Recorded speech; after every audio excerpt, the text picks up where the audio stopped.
And we're back with another episode of Life Changing Challengers. I am extremely excited and honored and privileged to have Danielle Young with me today. She's a master life coach, a yoga teacher, an author, and a speaker. She's got this amazing website, which we'll talk about later. Hey, Danielle, how you doing? Hey, I'm good. How are you? I'm great. Thank you so much. Danielle, can you tell us a little bit about your childhood, like where you grew up? What was the complement of your family? And what was it like to be Danielle as a kid? Yeah, so I grew up in a small town in northern Indiana. I'm sure you've probably heard of Notre Dame. Yep. I grew up in Mishawaka, which is not too far from there. I grew up with a single mom. We lived in the projects. So I'm an only child. Yes, we are. And from the Midwest too, by the way. Ah, nice. So single mom, Yes. what happened? My dad was in and out of my life until I was 6, and then he left. I was an only grandchild, only grandchild for 10 years. So my grandparents spoiled me. And growing up, I was always really awkward. I was very tall. I was the tallest in my class. So I think I was probably a sophomore in high school when everybody started shooting past me. But being 5'9" when you're in seventh grade, I mean, yeah. Mm. So I got bullied a lot and made fun of a lot. And I grew up in a community that, like I said, a small town. So, working class. But, my mom and I had our challenges, but we had a good relationship. I mean, I consider my mom my first best friend, and her and I are still really, really close. I think we grew up together. She was 21 when she had me. So, Did you partake in any extracurricular activities? Was there something that you really loved to do as a kid? oh, yeah, I did a lot. Well, I was always really smart. And once I got in, there wasn't a whole lot to do in elementary school. I ran track in middle No. school. Yeah, I mean, I played a few sports, but being from Indiana and being almost 6 foot tall, they kind of force you to play basketball. And Basketball. Yeah. yeah, Losers. yep. So that was me. Just Did you going like along it? with. Were I, you good at it? I was okay at it. I didn't. It wasn't my thing really. I like track. I loved running. Oh, now I you're was a talking my language. Yeah, I was a runner until a few years ago when my knee just gave out. So Mm. no more running for me, which is unfortunate because that's my stress reliever. So, God, what else? Yeah, I did. I was in drama. I did theater. You and I did No, all this stuff. I mean, I didn't play basketball because I was the shrimp, but mm, ran cross country and track. I wasn't smart. That was probably my downfall. Still not smart. Getting there though. uh, Grew up in the Midwest. I grew up in the suburb of Chicago. I know Mishawaka because my aunt, uncle, and my two cousins, who were the closest thing that I had, lived in South Bend. okay. Yep. Yeah. So it was, 3, 4 times a year driving to South Bend and spending the night and blah, blah, blah, and, the whole bit. So I get it. Been around Indiana. I also was in drama. And matter of fact, I did some semi-professional acting later on in life too. So I Nice. get it. I'm right there with you. I was a theater geek. I Yeah. was a band geek. I guess I was just a geek. I coach cross country now, and all the kids tell me that most runners are geeks. Yeah. And I was like, they're the smart kids. And I do. I've got a kid that graduated last year that's now going to Yale. Oh, wow. Yeah. So you played basketball and stuff in high school, Mm-hmm. Yeah. junior high, high school, Yeah. The usual Midwest thing, right? you know. Level. And then when I graduated from high school, I don't know how much more of my my Oh, childhood you go want me ahead. to I'm talk glad about. we'd like to be you. So right after high school was when I met my abuser, Okay. and And you don't give him a name just so we can get oh, something. I called him stupid. We'll call him stupid. That sounds Yep, great. we call him stupid. Okay. Yeah, and my life kind of took a turn there. I started college when I was in high school, And when I met him, I was about halfway done through college and he did not like that. So I had to drop out of school. I ended up going back, but it wasn't until a few years later. Yeah. And I lived 2.5 years with domestic violence and ended up with my daughter. And 3 weeks after she was born was when he tried to kill me. Oh my God. And that's when I left. And that was the beginning of my journey. All right. So let's step back just a little bit and really kind of want to get a feel for what you were going through when you just say abuser, right? Because not everybody understands that. There's probably a ton of people that don't. So can you give me so first of all, if he didn't make you quit school, you felt like you had to leave school. He would show up on campus. Mm-hmm. And, if I was walking with someone or talking to someone, he would throw a fit. He did not like, he was very jealous, very demanding, very helicopter.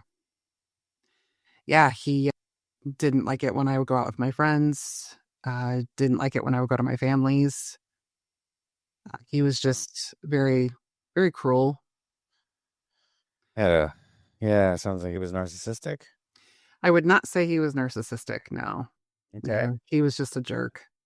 Okay. Did he work?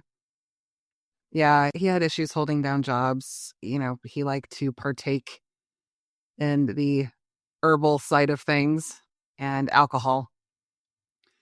So he couldn't pass a drug test, was an alcoholic. So you were going to school. Yeah. Well, you went to school and you worked Yep. and lived with him. Yes. We lived together. What drove you to this person? I mean, 2.5 years is a long time. And what were you telling me? I'm like, wow, you could have done so much better. What Now, happened that it just made you feel like this was the yeah, person for you?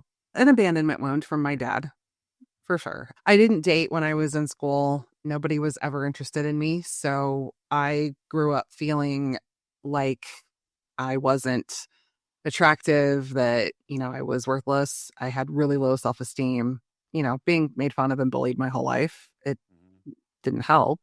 Right. And, he paid attention. In the beginning, he made me feel seen. And that's what I was looking for. And, it wasn't right away that the abuse started, but I should have known better when he picked me up. We went to our first date. He drove a car that you had to start with a screwdriver. So I should have known then to just cut my losses and run, but I didn't think about it. I was 18 and it was new. It was exciting. It was something that I'd never experienced before. I liked that there was someone who was actually paying attention to me. So I fell for everything, hook, line, and sinker. Well, at that age, you weren't even out of high school yet, or you were in college. Yeah, I was tail into high school. Yeah, Taco Bell. At that age, you're like, what can you afford at that point? But he was But 28. starting the school, he was 28 at the time. He was 28. Yeah, I was 18. Wow. Okay, but starting your car with a screwdriver, that would have been a thing for me. But hey, I get it. I get it. I was bullied in high school too. My freshman and sophomore year, and I put my foot down on somebody's neck my junior year, and that was the end of that. Oh. It was, for me, it just, I had enough. It was just like, at one point I just had enough. And some guy came by and thought, because I was always bullied, like pushed down my books. And I just said, okay, you should probably finish it now. And he's like, what? I'm like, no, no, no. Come on over here and finish it. Finish me now. Are you chicken? And that, he took a swing at me. I swung at him. He hit the ground. I put my foot on his neck and I said, don't you ever. And that was it. Everybody was around and no one ever said anything after that. Yeah. And it literally was it was bottling up everything. And it got to the point where all the tears and the sleepless nights and all that stuff it just erupted. And, and at that point, that was it. So, which I'm assuming got to the point for you when you had your daughter and he tried to kill you, and you're just like, okay, this is it. Yeah, I tried to leave about 7 times before that. And he stalked me, harassed me, threatened me. It was just easier to be with him because I felt like I could deal with being with him. But what I couldn't deal with is what he was putting me through not being with him. Okay. I mean, he was drive by my house all hours of the night, call in the middle of the night, threatened to kill me, all of this crap. And it was like, okay, I might as well just go back. And, a lot of people who have been through abusive relationships or are in abusive relationships do the same thing. It is a pattern.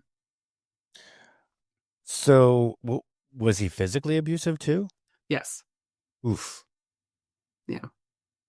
And where was your mom in all this? About a half a mile away. And she was powerless to do anything? She, she would always have the talk. Like, Danielle, I don't like this. This isn't healthy. You've changed. You're not you anymore. Like, what's going on? She did not know the extent of what I was going through. No one did. I kept it hidden very well. Mm, And, not a smart move on my part, but I did not want to hear it from anybody. I was 18. I wanted to live my life the way I wanted to live it. I was going through a rebellious phase. I was out of high school. It was like, just let me live my life, like every typical 18-year-old. yeah, I went through it with my niece. She turned on a dime. L- So, or before we kind of move on, I'm trying to think whether we should do it before or after you got pregnant. Let's talk about the before. Hmm? Lead me through a typical day of you wake up in Yeah. the morning and Wake up in the morning. He'd be passed out on the couch from partying the night before. I would go to work, or if I had the day off, I would be home. He would stay up all night, sleep most of the day. He did work nights, so I would just kind of do my thing, and then he would get up and I would have to make him something to eat.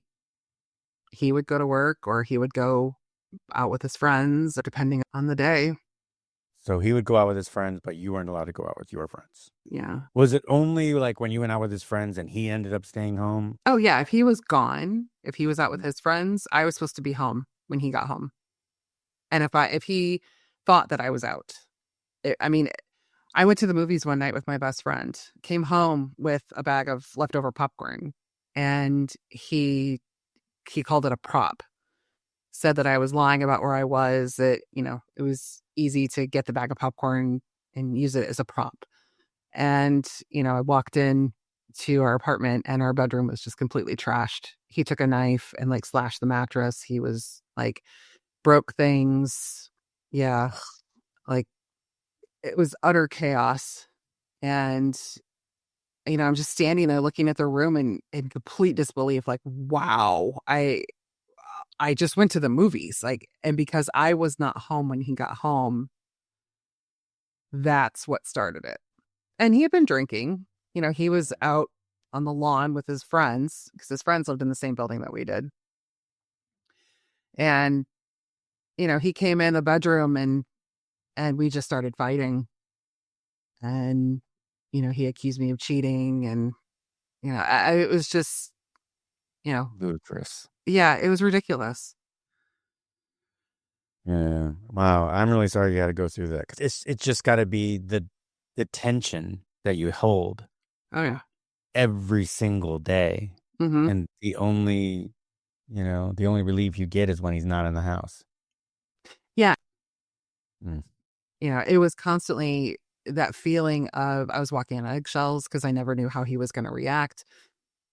I was always, I had my guard up. Um, if I said the wrong thing, did the wrong thing, I mean, it was hell. I paid for it. So it was like walking around like I was an empty shell of Yeah. myself. I didn't know how to be. Man, that's that. I'm sorry you had to go through that. I interviewed somebody else that kind of went through it. Was with the guy for a very, very long time, and it turned out that she ended up with an autoimmune disease because of it. And even I was kind of shocked. I was like, "Well, that was because of this." And she goes, "Yeah, because you're on edge and your endorphins and everything is going so on edge for so long, you just Mhm. burn out." Yeah. And I it have becomes the natural state of things. Now that she's like you, she's in a wonderful relationship and she can't say enough about the guy. They're in love to all heck, but yet she's still living yeah, this issue. I have 2 autoimmune disorders from liver Really? and yeah, what happens is, I have adrenal fatigue. Adrenal Um, fatigue. That's what I was looking for. yeah, because when you're in that state for so long, I mean, your cortisol, your adrenaline, your norepinephrine just deplete. And, your all of that is stored in your nervous system. So, you know, our fight or flight response is supposed to be for like, protecting us in the woods if there's a bear coming. It's that rush of adrenaline. But when you're living in a situation like that, it's constant. And when you get out of it, you don't recognize the difference between a bear coming and your everyday normal life. It's always on. And that's the biggest thing that people need to learn Hmm. about, right? Yeah. That this state that you're in, while not only is it bad for you strictly just because you're in an abusive relationship and you can't seem to get out, and people are like, oh, well, he's going to change, and then he doesn't. It's the fact that you're literally making yourself sick. Yeah. You don't realize it at the time, but you are literally making yourself sick and permanently sick. Yeah. This isn't something that goes away, Yeah. You're setting yourself up for a life of health problems. Yeah. you know? Yeah. Um, so tell me about his reaction when you told him that you were pregnant. He was happy about it because that meant that I belonged to him. And that's what he said. I was on birth control and we did not know it at the time, but I can only take medications for 3 months at a time. And then I have to get off because they start losing effectiveness. Okay. That's how I got pregnant. Okay. And I was in shock. He was happy about it. I eventually came to terms with, okay, this is what it is. But my entire pregnancy, he wasn't there. He was physically there, but never went to a doctor's appointment with me. Um, Because he didn't care about the kid. He just cared that this locked you into him, yeah, or so he thought.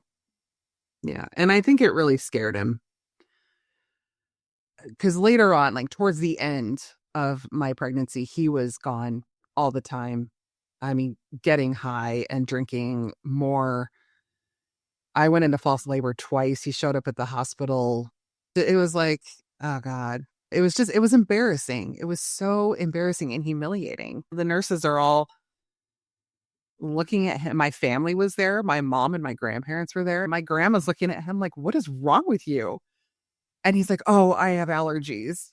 And I'm just sitting there like, oh my God, I can't even believe this is my life right now. So, Wow. I mean, they knew, but they didn't really say much because what could they say? I wasn't going to listen anyway. But then when she was born, I think that's when he really snapped and just couldn't handle it. Yeah, because that is so 3 weeks. Yeah. 3 weeks.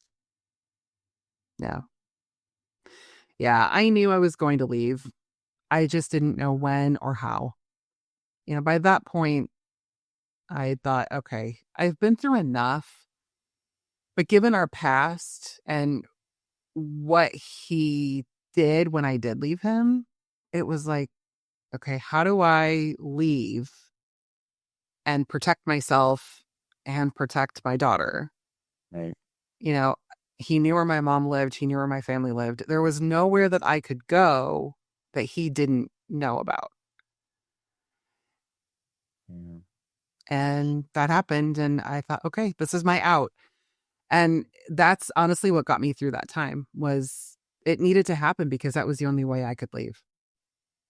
So he tries to kill you, and did you just? I mean, does you just pick up your bags and said, "Screw it, I'm out"? Did you have to wait till the next day and sneak out? No, I left. Right. Yeah. So okay, here's the thing about that night. I don't remember a lot. Um, I've pieced together quite a bit. I still have repressed memories come up every now and then, but there's still pieces missing. I don't remember leaving. I remember showing up at my mom's. I remember I had my daughter. I had stuff with me and I had blood all over my shirt. I didn't know if it was mine. I didn't know if it was his. At that point, I didn't know. There is a huge gap between the last thing that I remember with him and showing up at my mom's. We called the police. They did absolutely nothing. It was a joke. You know, cop came in and he was like, well, you're lucky you made it out alive. Wait a second. A cop comes in, sees you covered in blood. Mhm. You don't know if it's yours. Mhm. He's just like, "Oh, at least you made it out alive." Yeah. Wow. Yep. Does not bode well for small town cops. Yeah. They're Yeah. freaking Yep. funny. And I said, well, are you going to go arrest him? And he's like, oh, I might go do a drive-by. Thanks. Is this the type of town where you knew this guy? Did you like know him and his family and all that? Didn't know him, but yes, I knew quite a few people on the police force. Yeah. I knew the sheriff. I went to school with his kid. Yeah. Okay. His mom was, room mother for all of our field trips. All right. Not, Right. So we call it Blink Town. Yeah. yep. You're driving by, you blink, you miss it. All right. Guys, We had 2 stoplights instead of 1. hey, you're coming up in the world. Yeah. All right. Well, did you ever find out which one of your blood it was? I think it was both of ours. When I went the next day, my family, we all banded together and moved me out of the apartment. And there was blood on the walls in the bedroom. And it looked like he had like punched the wall. So it was like, I don't know if he hit the wall and busted his knuckle. I don't remember. But yeah, that was really crazy to see. And then the aftermath too. Things just thrown everywhere, broken things. And Yeah. mom, my mom was there and she was just like, oh my God, Danielle, like I can't even. Yeah. I think that was the first and only time that she was like rendered speechless. Wow. I mean, you were at a point 10 to 15 to 100 times worse than what I went through, but it sounded like that was it. Like you finally just like, Yep. and let That's, it go and said, nope, nope, nope. And now Mama Bear comes out now, right? yeah. Because now it's your daughter. Yeah. We did go to court. I did get full custody because he skipped the court date. And he was ordered to pay child support. I don't think we had to take a parenting class together. I'm like, I have a domestic violence suit against this guy, and you're making me take a parenting class with him? This is a joke. Our judicial system is so messed up. Yeah. And for the domestic violence, he got 26 weeks of anger management classes and a $25 fine. That's what my life was worth. Yeah.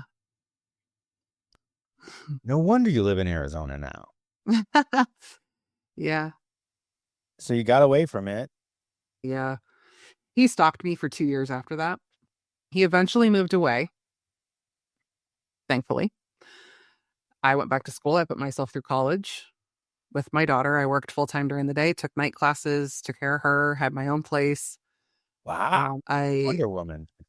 I think it was pure determination and knowing that I was never going to go back to that place. Swore to myself that I would never get into another relationship like that again. And I would never go back to that point.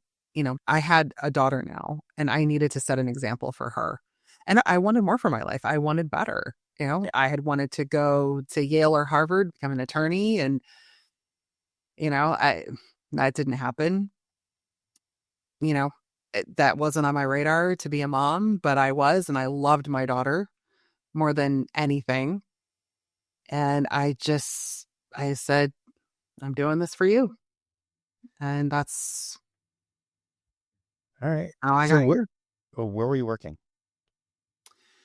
So I had a couple jobs. I was working at a vocational services place. I was the receptionist. Okay. And then part time, I was working at retail. And then I was just going to school at night. What did you end up with a degree in? So that one was, I got a bachelor's of science in psychology and English with a minor in sociology. Wow. Okay. You didn't just go to school. You like Yeah. took all the classes. Yeah. I wanted to go to law school. Okay. That was my goal. And so what happened to that after you got done with school? Yeah. So after that, I got into another relationship that just was not great. Got out of that and then swore off men for a while and said, I'm never going to be in another relationship. I'm just going to be alone for the rest of my life. I didn't want it.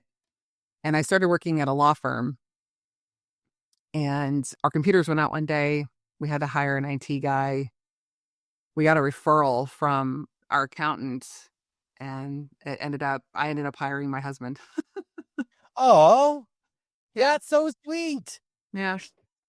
Talked to him on the phone, and I'm like, yeah, he really seems like he knows what he's talking about, knows what he's doing. And then he came in and I was like, oh, IT guy's kind of cute. And the office manager was like, oh, I could set you up.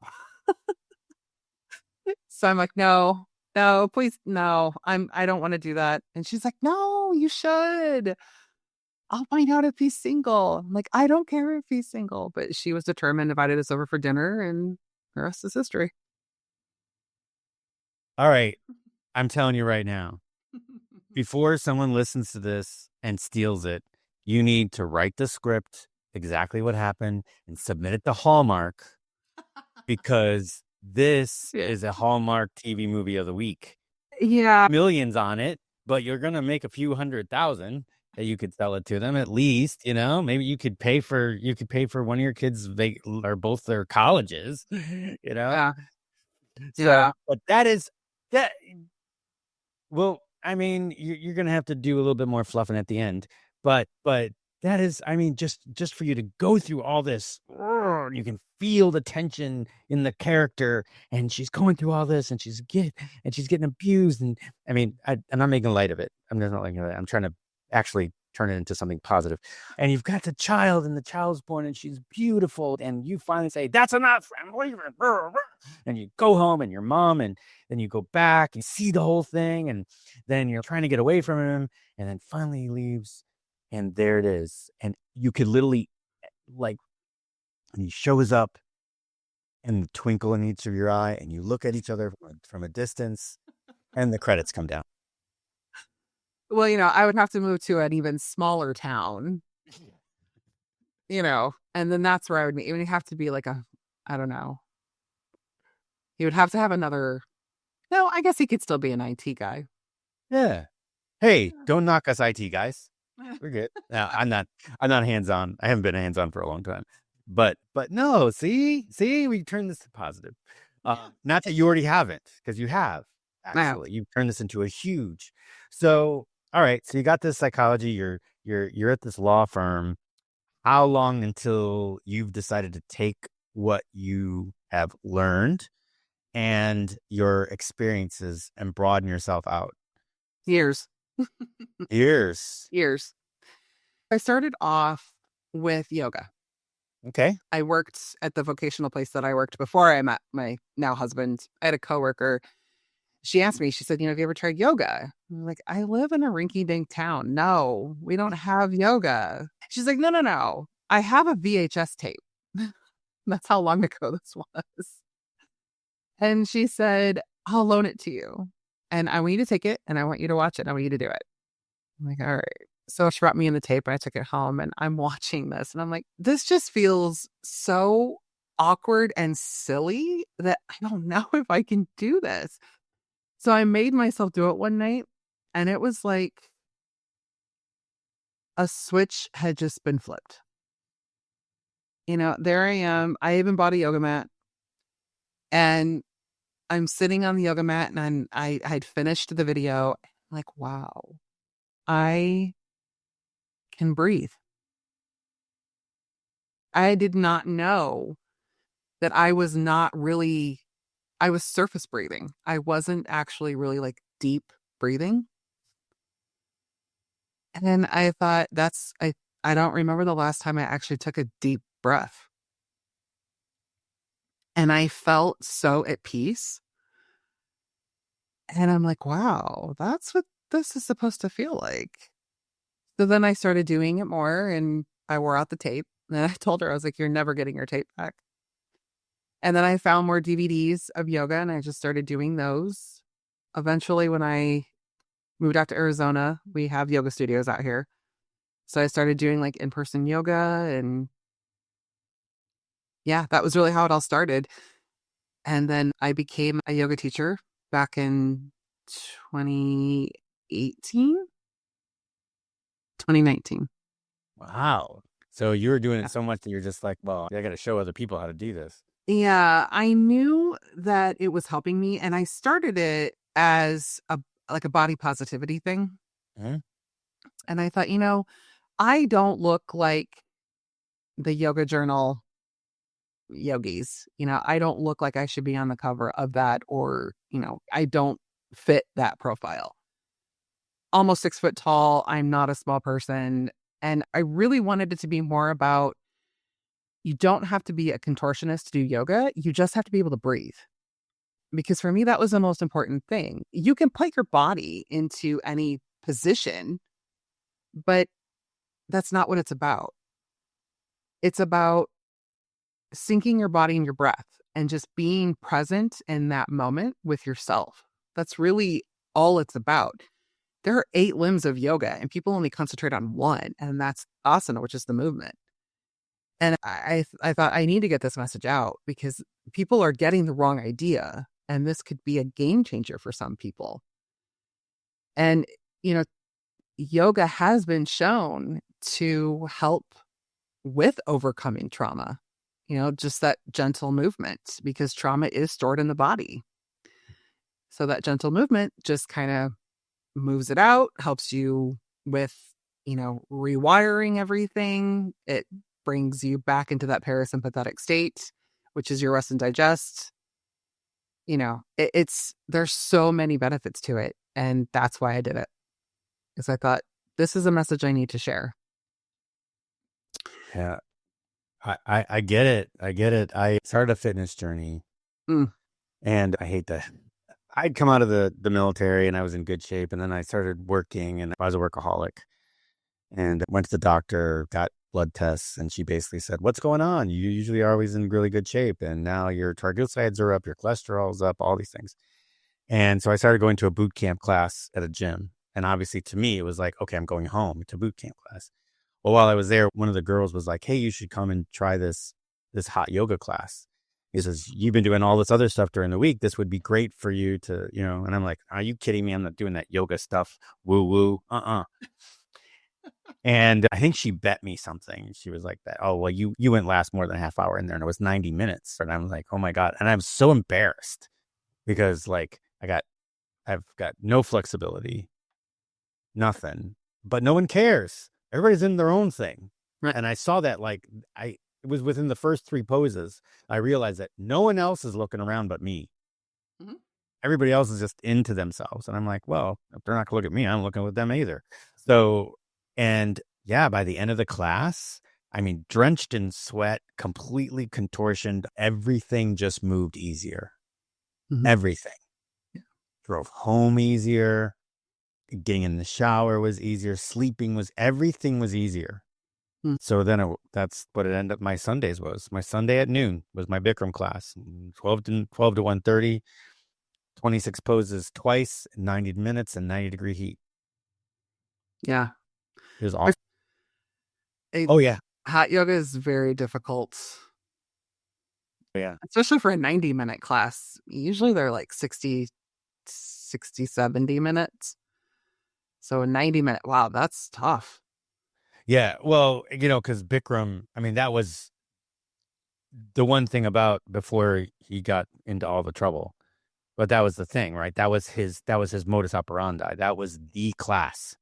Was 90 minutes, 26 poses twice, and meditation, Hmm. in heat, in 90-degree heat, which I think was always higher than 90. And, and that was the prescription. It was like CrossFit RX, right? Hmm. You've heard that, right, Car? Hmm. Yeah, so it's the prescribed. That was his prescription. And then when he got when he got accused of sexual harassment, Yeah. then all of a sudden, people are like, "Oh, I'm not doing Bikram." So they decided to do other things that were like Bikram, and they started calling it hot flow and moving on from there. So that's when they started doing 60 minutes. And I took a 60-minute hot flow class once, and I was like, "Oh, okay, this is kind of like it." Yeah. But I missed the actual prescription because after a while, after you do it week to week, everything started to get easier. You actually Yeah. look forward to it. You knew what the flow was, and everything just started to rock and roll, a little bit. But then all of a sudden, you go to a different class, and all of a sudden, there's new poses, new things to do, and you're like, I don't like this as much.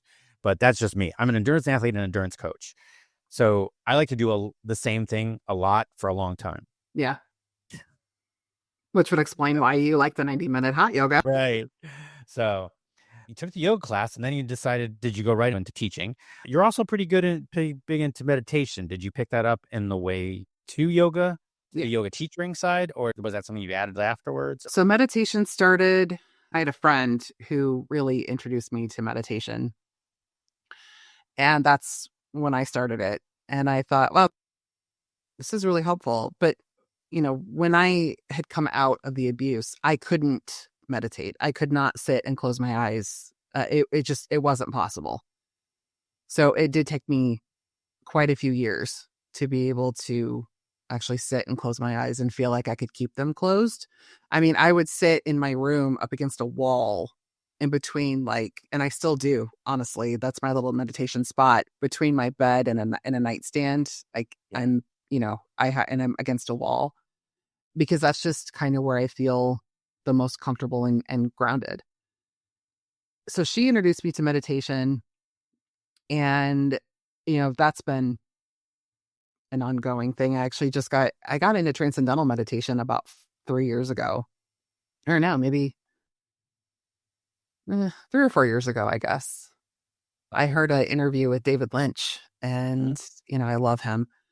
And he was talking about the benefits of transcendental meditation. I thought, oh, I have to try this, and I found a center close to me, and went there, learned about it, and started practicing it, and that was a game changer for me.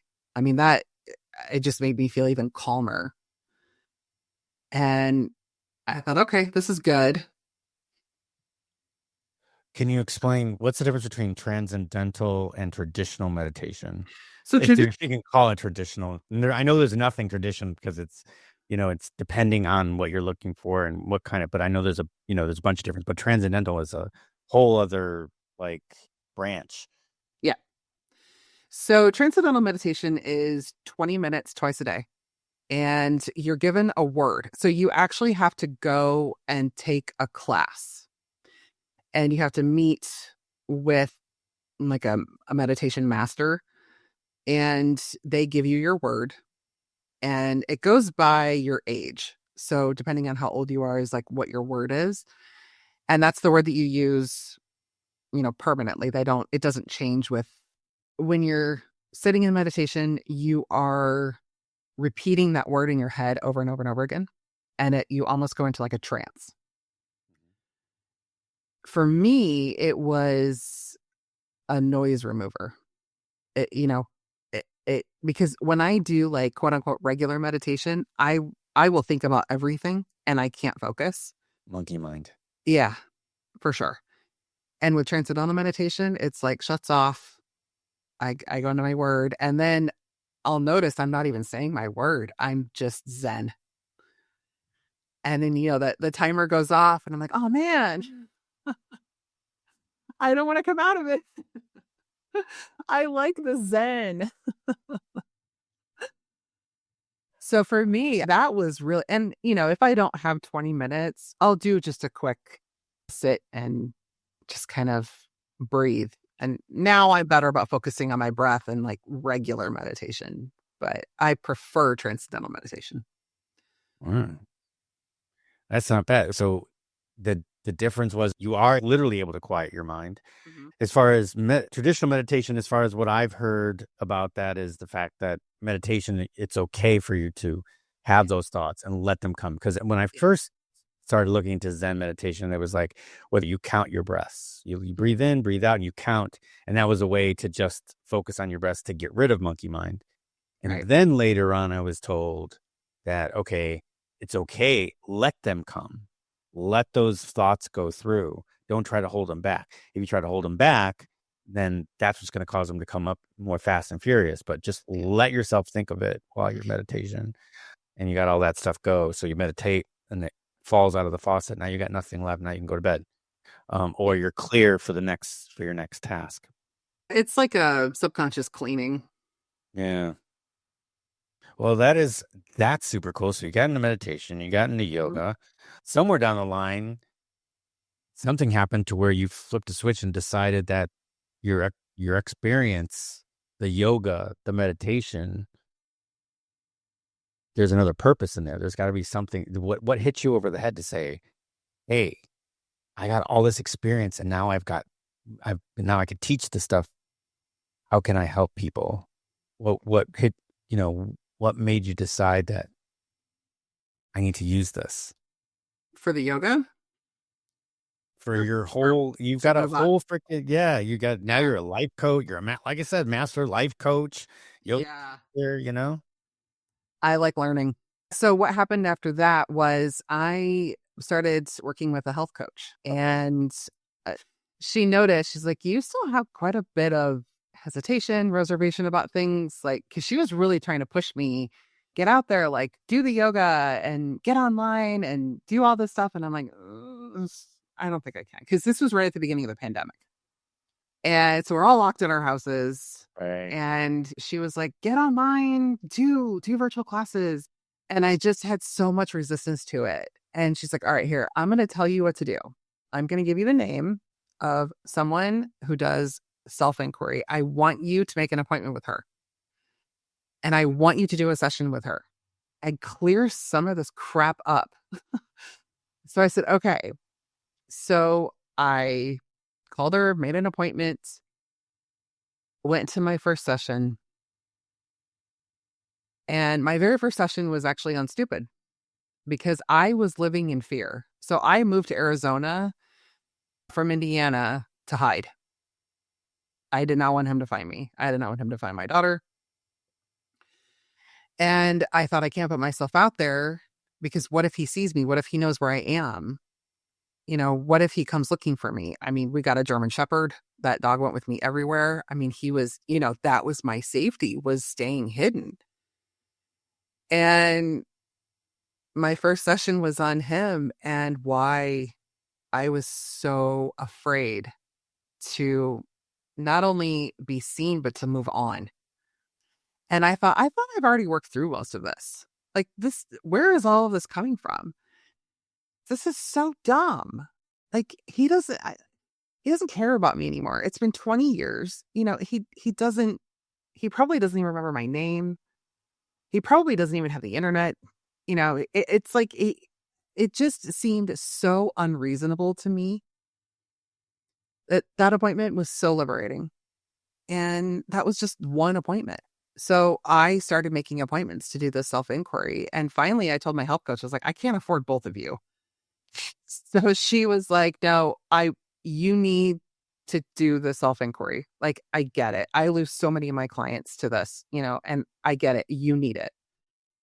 So I started doing the self-inquiry, and the lady that did it opened up a mentorship program. So I studied a year under her with a small group of people and actually and she studied with Byron Katie, who is the founder of, it's called The Work, which is self inquiry. So she actually knows Byron Katie and studied with her. And, so I studied with my coach and I became certified in self inquiry because I thought this is life changing. This is transformative. Yeah. One session, I mean, so much. And it's like every client that I've worked with has come out of a session and they're like, how, like, how does this work? It's like voodoo. Like, yeah, it's good. it starts off with a negative thought, and we challenge it against a whole bunch of questions. And then at the end, we even go through a childhood experience. Like, where did this first start? So we get to the bottom of it, and then we turn it around and we start to see life without that thought. And then at the end, we, you know, see it from different perspectives. And it's like, oh my God, I can't even believe that I thought that once. And it just kind of goes away. It's awesome. Wow. So I started doing that. I am totally intrigued about that. Yeah. Intrigued about It's that. an amazing modality, and I do use it with clients. It's Nice. That is incredible. So at that point, you just started to take on clients because now you're certified in self-inquiry and Yeah, so I started a company, and I didn't really know what I wanted to do. I wanted to do kind of a combination between yoga and self-inquiry. And a friend of mine that was in the mentorship program with me, she's like, "You would make a really awesome life coach. Like, I would totally hire you to be my life coach." And I had thought about it at that point. I'm like, well, I have, the psychology. Like, why not? I'm not doing anything with that. So I enrolled in a life coaching course and, took the first level, and then took the second level and, became master certified. And then I rebranded, and now I do this. nice. All right. Oh, and along the way, I also got yoga nidra certified. Cool. Yeah. Yeah. So yeah, you're killing it. Inspired Action Wellness. Yes. I like that title. That's outstanding. Yeah. Inspired action. That is like that. Like it just that again. That gets me going. Just like so. The name of my coaching company is called Inner Fire Endurance Sports. Ooh, I like that. So that's just my coaching company, and I help people do marathons and step outside their comfort zone, like way out of their comfort zone. I've got people that did marathons that never ran before. Mm, The case study that is my message to everybody, which is basically go out and do something hard and you'll find that everything else gets easier. But hmm step outside, way outside, do something so outside of your comfort zone. It doesn't have to be physical, but I tend to lean that way because that's what I do. Right. Yeah. So, my thing was, I had a friend slash kind of a client. I helped her. She was 250 pounds with a 5'1" frame. Oh, wow. And 18 months later, she did her first Ironman triathlon, which is 2.4-mile swim, 112-mile bike, and a marathon. Yeah. And she did it, and she was 120 pounds. Wow. Yeah. Awesome. But instead of because she had done, she had kind of started with, all right, well, I'll do some cardio and learn to diet and all that stuff. But instead, she decided to, no, I'm going to get on the start line of this freaking Ironman. And then she just learned how to learned how to feed herself, for her workouts. So everything was towards to get to that level hmm and so she took off the weight, she got fit, she, learned about diet and exercise the right way for what she was doing on the way instead of that being the actual goal. And that's my big message to everybody is you need to get something done. You want to step out of your life. You want to find that next level and do something super hard, way outside your comfort zone. And that for a lot of people, that's like, sometimes it's a half marathon is like something that's way out of the comfort zone. Way out of way out there. But it could also be something like for me is like, hey, you've got a regular job. There's no reason for it, but give yourself a time limit, learn Cantonese. That could be something that's way out of your comfort zone. Got Yeah. nothing to do with anything that you do, but you set yourself and your goal and all of your passion and desire on, all right, I'm going to learn Cantonese. And that's another thing that you could do. It doesn't have to be something physical. Right.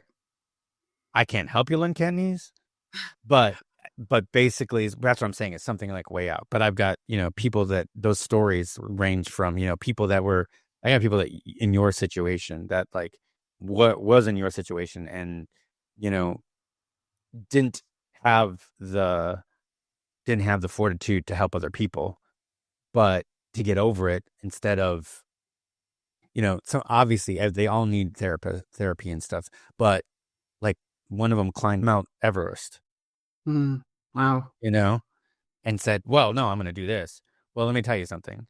If you can sit there and say, I've been through a traumatic relationship that brought me down to nothing, but I climbed Mount Everest, Yeah. there's nothing in the middle that you can't do. And that's what I say Right. to other people. I'm like, I did an Ironman. What can't I do? I ran a half marathon and never ran a step in my life. What can't I do? I jumped into a perfectly good airplane at 30,000 feet. What can't I do? So that's my message. That's what I personally am striving for people to do. Yeah. You are amazing because you coach people into becoming the best person they can be in the present moment. Yeah. My big motto is do not drop anchor in victimhood. It's not serving you. It's not serving anyone around you. It's not serving your family. It's not serving your friends. It's not serving your relationships. It's not serving your money. It's not serving anything.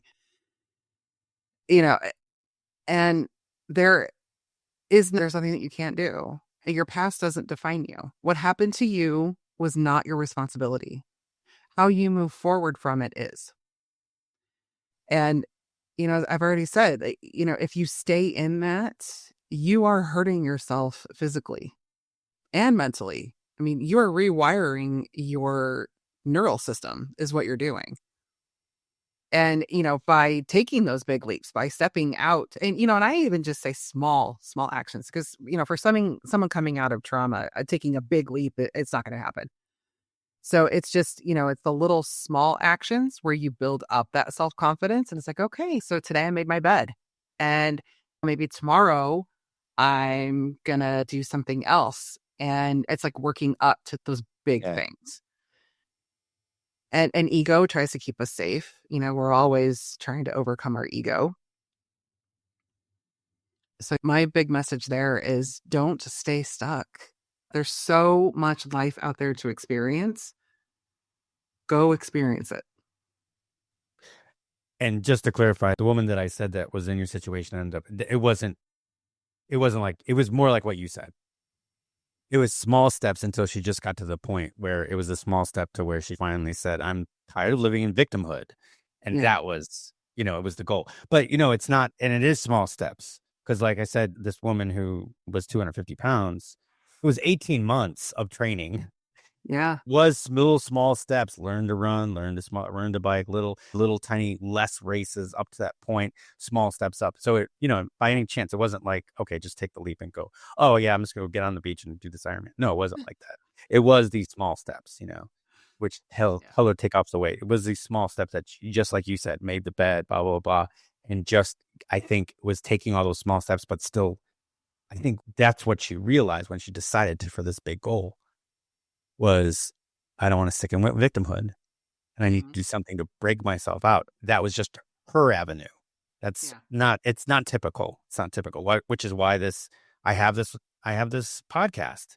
You're not typical. You got out of your relationship and you became a master life coach, and your small steps were yoga, meditation, Yeah. become a teacher, da da da. You know what I mean? You did your thing, but no one does that. A lot of other people are just going to be sitting in therapy for the rest of their lives. Not Right. that therapy is a bad thing. It's good, but you're It, uncommon. yeah. Therapy is good as a supplement. But if you have been through trauma, therapy's not going to help you get over the trauma. Trauma is stored in the body, it's not stored in the language centers of our brain. So talking about it isn't going to move it, because you can talk about it all day long. But until you start taking action to move it out and to get your body into that parasympathetic state and to do that somatic rewiring, it's always going to stay stuck. That is a great message right there. Trauma is stored in the body. Yes. It is stored in your cells. So Yeah. you're going through something like this, that just know that.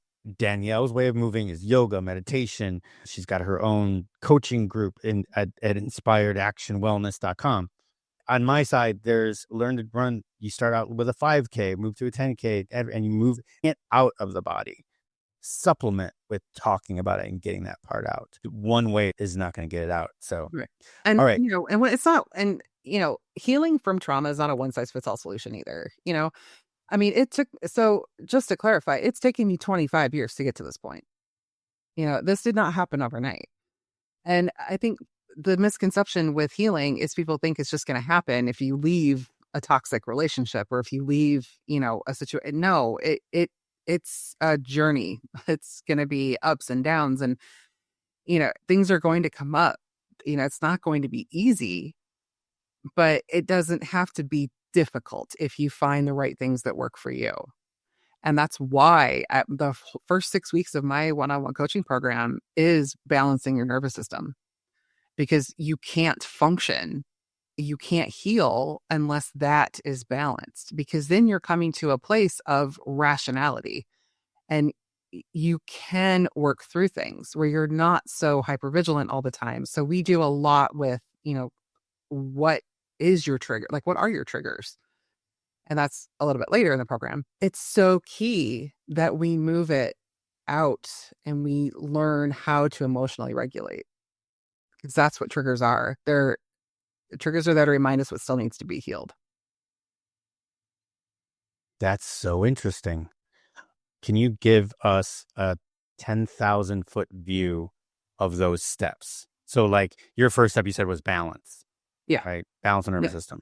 So can you give us like a set of steps that you would take somebody through? That's at really high level. I don't want you to give away the I don't want you to give away the milk. Yeah. No, really high level. I mean, and my program's completely personalized. So I I don't have a one size fits all Right. program, because it's going to look different for everybody. But basically, if somebody's coming to me and they've been through a traumatic event, I'll just use this as an example. We do the nervous system balancing first. And then we go through getting rid of limiting beliefs, working on self-esteem, self-confidence, setting boundaries. Those are huge. And then we move on to, what does that look like in the real world? How do I integrate this in my everyday life? And it's really about emotional balance when life happens. Life can be pretty random. So when things happen to you, you're not shutting down. You're not getting so overwhelmed. You have the tools in your toolbox now to deal with whatever life throws at you. And it's a 3-month program. So by the end of this, you're armed with some tools and you can go forward and you say, okay, I have this. What works? What doesn't work? What can I use for this? I mean, it's a pretty comprehensive program. That's perfect. That's exactly what I was looking for, actually. So yeah, about all those little steps that you take, and then to know the fact that if you get coached by Danielle, that she's going to make sure that your program is catered to you. It's customized to you. And I do the same thing with my people. Not everybody can learn to run or do, the same. I've got some people that do better with volume, a lot of running at a slower pace. But I've got other people that do better if I speed them up, but they can't take all that volume. You know what I mean? So I have the same thing, right? It's, obviously more at the physical level, but no, Yeah. but yeah. So if you're listening to this and you've kind of been through, a trauma, you should probably be feeling like you're inspired right now to take action on your wellness. inspiredactionwellness.com. That is the website you need to go to. Also, it looks like it's coming soon. You can reserve your copy today Yep. of Danielle's book Yes. called From Surviving to Thriving: A Journey Beyond Trauma. And I'm looking at the mock-up of the cover. It's a pretty gorgeous looking book too. Thank you. No, it's enticing. I'm looking at that. If I was in a bookstore and I came across this book, I would want to pick it up and look. Oh, yeah. So, I'm glad to hear you got that. So if you look at the book cover, it is a tiger's face in the shape of a butterfly. That is my actual tattoo. The juxtaposition of the tiger and the butterfly has so much meaning for me that I put it on the book cover. You talk about it in the book? The tattoo, no, but the book is it's sort of a roadmap.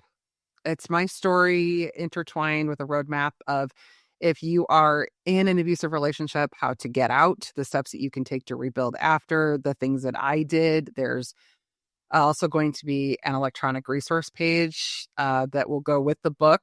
You can get it. It's going to have some meditations, affirmations, some yoga poses, some breathing activities, a whole host of things that I talk about in the book. There's a meditation in there that I will have an audio recording of. Oh, let's see. What else is in there? And then there's a total reference guide. There's like a complete reference guide at the back of the book, just different references for women. If you need interviewing skills, or if you need financial help, or, if you have pets and you need, pet resources and resources for children and things like that. Do you have a estimated ballpark release date? It'll be March. All right. I don't have a pinpointed date yet, but yeah, it will be probably towards the end of March. That's fantastic. I'm super excited. Yeah. Now, I imagine, are you gonna release it on ebook too, Amazon? Yes. Yeah. Okay. So what's happening right now is I'm doing like a pre-order. So anybody who pre-orders, you can get it hardback or paperback. The book will come signed from me. And I also designed a bookmark that will come with it. You will get access to the resource page. And then once the pre-sale is over, the book is released on Amazon. You won't get that stuff, but you'll still have access to the resource page because it's actually in the book. Right. So my mother-in-law wrote a bunch of books. She wrote this fantasy book and ended up she made up her own language, Trollish. And she had a glossary in the back of the book. Well, if you have it on electronic, you know how hard that is to go back and get to the thing? And I have a feeling that this book, not only is it just stunning to look at, and you've got the cool bookmark, but I think the way that she's talking about it, I think you'd get more out of actually having the physical book than the electronic version. Not the electronic version, you're getting any less information, but it sounds like with the resources and everything that, and I'm just going to put that out there in my own opinion, just by how she's talking about it, I think you'd probably be better off with a physical version of it, and you get it signed. Yeah. The resources. So I have listed resources in the back of the book, and then there will be a separate page with the meditations and stuff with it too. So you actually have to buy the book to get the link to the electronic resources that will be yours, or just find the book. Perfect. That I love it. I'm so excited for you. Thanks. And I can't wait. I cannot wait to hear more about after you release it. So please, and let's stay in touch so that you can tell me when you actually have it. And then maybe at one point, I'll do a mid-roll during the podcast. So anytime that anybody picks up any of my shows, in the mid-roll, I'll put it out saying that, hey, you remember Season 4, episode 16 with Danielle Young? We talked about her having the book. Well, she just decided to release it, and I'll put that as a mid-roll in there. Thank you. I would. Yes. So, but it's an excuse for us to stay in touch so that you can meet the thing. That would be awesome. You don't need an excuse to keep in touch. I know you don't, but you and I talk to a lot of people a lot of the days. So sometimes, it just happens, so, but yeah, let's please do that. And so and then I'll be able to, and actually that'll actually link back to this episode, it'll be a nice little round robin for us for a little while. So yeah, so definitely. So inspiredactionwellness.com. And also we will put, it seems like you are active. You have Facebook, YouTube, Instagram, LinkedIn, and TikTok, but which one is your most active? You know what? I cross-post to all of them. Okay. So all right. It doesn't matter. I have a Facebook group for anybody who's interested. And then I also just started a meetup group. It's called Empower Her Healing Circle. It's on meetup.com. Okay. And I'm going to be doing some workshops and things in there. I've got some speaking engagements coming up. So there'll be events on my website as well for those tickets. A couple of them will be virtual. One will be in London. One will be in France. One will be virtual. Oh, I see? know. Oh, one of them's going to be in London, huh? Yeah. All right. So I'm just going to put this out there just so that all of you know. Now, this episode lives in infamy, but you know what I mean? Because what we've talked about prior to this is evergreen. That type of stuff will last forever. People can listen to this 10 years from now and still get those nuggets that I like people to get from that. But for those of you listening in real time, March 8th and 9th, she is going to be at the Global Women Power Summit and Expo, Mhm. which while she might be virtual, it's in Paris, France. So that might just actually be fun to go to. If you go to her Facebook page, she has a ton of other cool places and other podcasts that she's been on too that you can listen to.